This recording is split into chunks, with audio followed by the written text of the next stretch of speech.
Buongiorno cari amici, benvenuti anche nella live flash del vostro Marietto Veneziano. Bene, qui vediamo un circuito il quale o il cui non sarà tema o oggetto di spiegazione adesso, ma nelle prossime pillole. Ma perché faccio questa pillola? Perché ho letto così, ho sentito ogni tanto frasi da New Age della serie: un giorno incontrerai una persona che ti vorrà tanto bene, ti evolverà, ti farà crescere, un giorno incontrerai Pippo Pluto che ti darà il Porsche, il Ferrari, un giorno incontrerai una persona che ti valorizzerà, un giorno incontrerai Pippo che ti darà il grattacielo, insomma, tutte quelle menate da New Age, l'amore scenderà su di te e via dicendo. Insomma, un fracasso di favole da New Age che poco va a incontrare la realtà. In altre parole,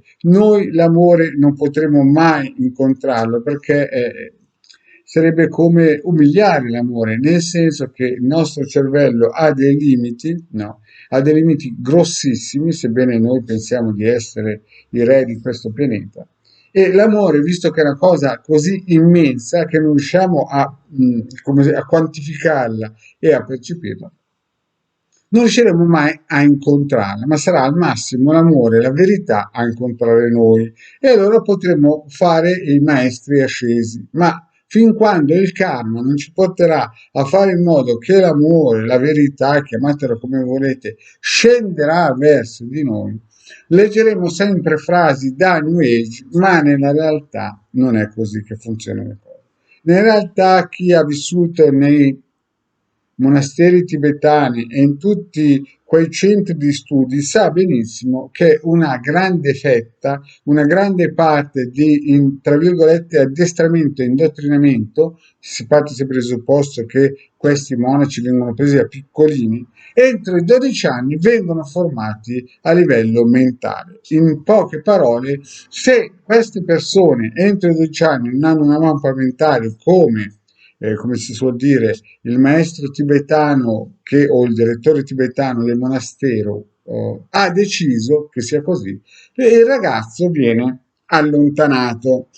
Chiaramente loro hanno tutte le conoscenze esoteriche di questo mondo per capire chi è degno o non degno, però il fatto sta che se una persona non è addestrata mentalmente ad avere una schermatura, un inquadramento, una forza, o chiamatela come volete, per poter camminare nella vita senza sperare nella New Age, ma sapendo benissimo che solo gradino, mattone dopo mattone, esperienza dopo esperienza, raggiungerà un fatos, un momento in cui l'amore e la verità scenderà verso di lui.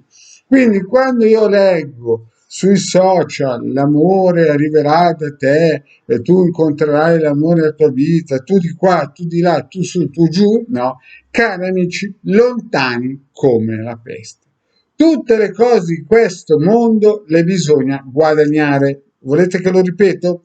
Tutte le cose di questo santo mondo bisogna guadagnare, gradino dopo gradino. Se voi non avete avuto la fortuna di essere inquadrate in un monastero tibetano, potreste essere state inquadrate dalla vita, dal karma, ma a un certo punto, se entro 12 anni voi non avete costruito dentro di voi una struttura mentale valida, cari miei, è difficile poi capire come va a finire la partita. In altre parole, il basso astrale è pieno e lastricato di oro. La via che porta al basso astrale è sempre lastricato di oro. Quindi tutte le volte che vedete questa New Age, no? Il gioco facile, tu te lo meriti perché sei tu e l'altro no, no? Signori, lasciate stare, guardate piuttosto sto circuito e state attenti alla prossima pillola, perché questi messaggi che sono anche belli, sono carini, sono fantasiosi, come dice sempre Marietto, in questo mondo non c'è nulla di gratis.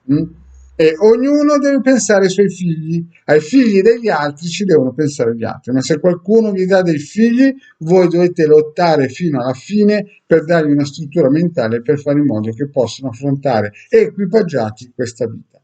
si possono usare anche i riti propiziatori quando la cosa è difficile o altre cose. Bene, cari amici, grazie di avermi ascoltato e alla prossima, ciao.